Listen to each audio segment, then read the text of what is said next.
For over a year, an unidentified figure stalked the night in California.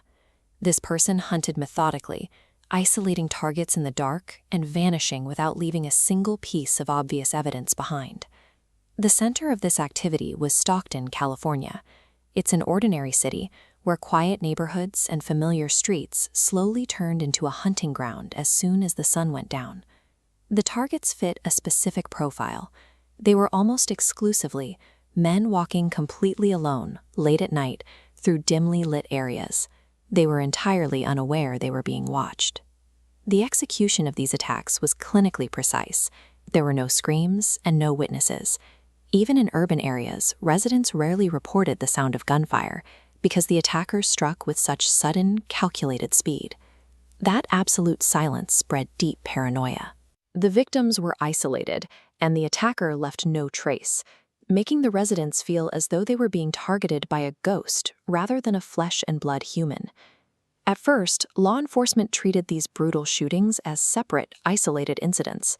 Stockton sees its share of street violence, and investigators initially saw no reason to connect the cases. This visualization shows the microscopic striation lines left on the recovered bullet casings. When experts compared markings from different crime scenes, the topological maps matched exactly. Those scratches confirmed 5 separate murders were committed with the exact same handgun. The science was undeniable. That single ballistic connection forced investigators to shift their entire approach. They were no longer managing random outbursts of violence. They were tracking a highly organized serial killer operating with a distinct pattern.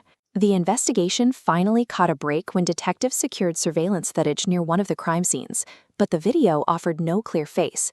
It showed a figure cloaked in heavy shadows, wearing a dark hoodie pulled up to ensure their identity remained completely obscured.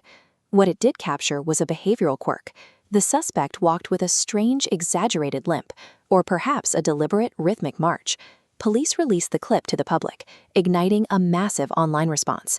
Thousands of amateur digital detectives began breaking down the footage frame by frame, trying to map that distinct stride to anyone they knew.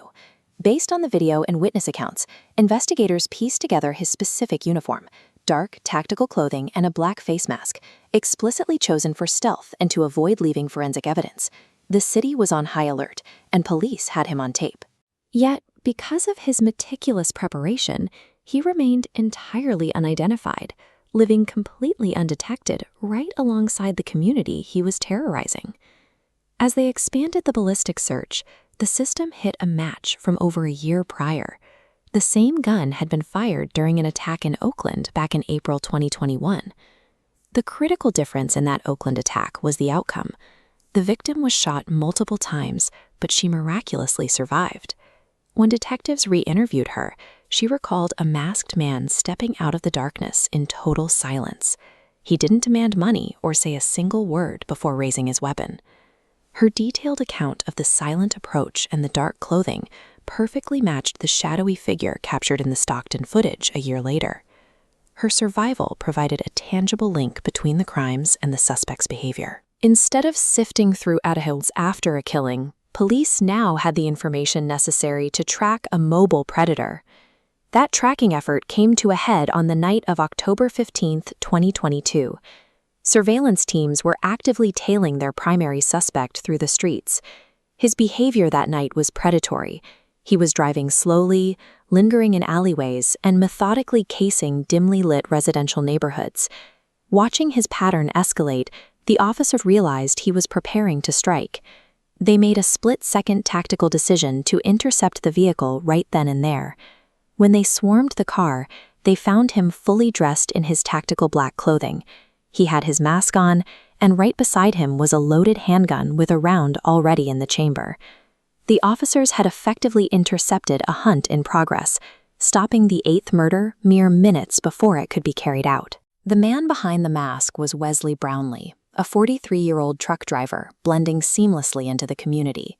He maintained a quiet, functional life, his history of family trauma and criminal offenses hidden behind a normal routine. Following his arrest, investigators hit a wall. Brownlee refused to confess and left no manifesto behind. He didn't rob the victims, and police could find no personal connection between him and the men he targeted. The physical threat to Stockton is gone, but the true horror of this case remains the absolute silence surrounding his motive. It leaves us with the chilling reality that sometimes the deadliest violence requires no reason at all.